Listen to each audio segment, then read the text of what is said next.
بسم اللہ الرحمن الرحیم۔ السلام علیکم ورحمۃ اللہ۔ وطر کی نماز واجب ہے اور واجب کا مرتبہ فرض کے قریب قریب ہے۔ چھوڑ دینے سے گناہ ہے، اور اگر کبھی چھوٹ جائے تو جب موقع ملے اس کی فوراً قضا پڑھ لیں۔ وطر کا طریقہ: سب سے پہلے ثنا، پھر تعوذ اعوذ باللہ من الشیطان الرجیم، پھر تسمیہ بسم اللہ الرحمن الرحیم، پھر سورہ فاتحہ اور ساتھ کوئی سورت پڑھیں۔ دوسری رکعت وطر کی بسم اللہ الرحمن الرحیم، پھر سورہ فاتحہ اور ساتھ کوئی سورت پڑھیں۔ پھر اتحیات میں بیٹھیں گے رکوع سے اٹھنے کے بعد۔ پھر تیسری رکعت وطر کی سب سے پہلے بسم اللہ الرحمن الرحیم، پھر سورہ فاتحہ، پھر جو سورت آپ پڑھنا چاہیں اس کو پڑھیں۔ جب سورت ختم ہو جائے آپ نے دعائے قنوت کے لیے تکبیر کہنا ہے، ہاتھوں کو بلند کرتے ہوئے۔ کہاں تک؟ وہی صورت ہے جو تکبیر تحریمہ کی ہے۔ اللہ اکبر کہتے ہوئے پھر ہاتھ باندھنے ہیں۔ اب یہاں دعائے قنوت پڑھی جاتی ہے۔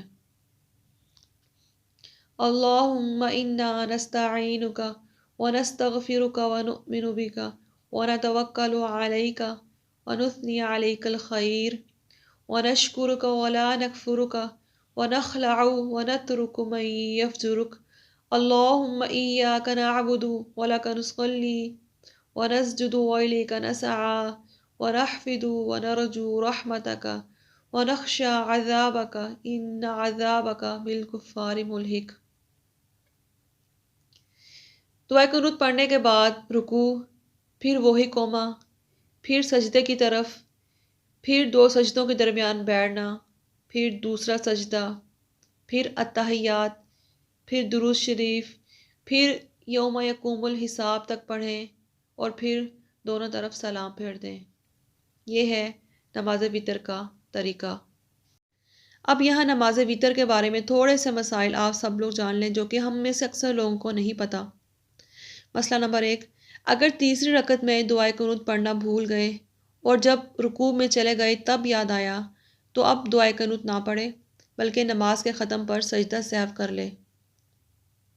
اور اگر رکوع چھوڑ کر اٹھ کھڑے ہوئے اور دعائے قنوت پڑھ لی تب بھی خیر نماز تو ہو گئی، لیکن ایسا کرنا نہیں چاہیے اور سجدہ سہو بھی اس صورت میں کرنا واجب ہوگا۔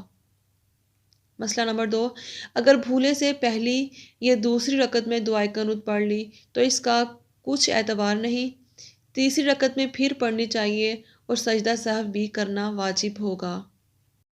مسئلہ نمبر 3، اگر کسی کو دعائے قنوت کسی وجہ سے نہیں آتی تو شریعت آپ کو مجبور کرتی ہے، دنیا کے ہر کام سے آپ کے حق میں زیادہ ضروری ہے دعائے قنوت کو یاد کرنا فرائض کے بعد، کسی ایسے سے جس کو صحیح تلفظ کے ساتھ دعائے قنوت پڑھنا آتی ہے۔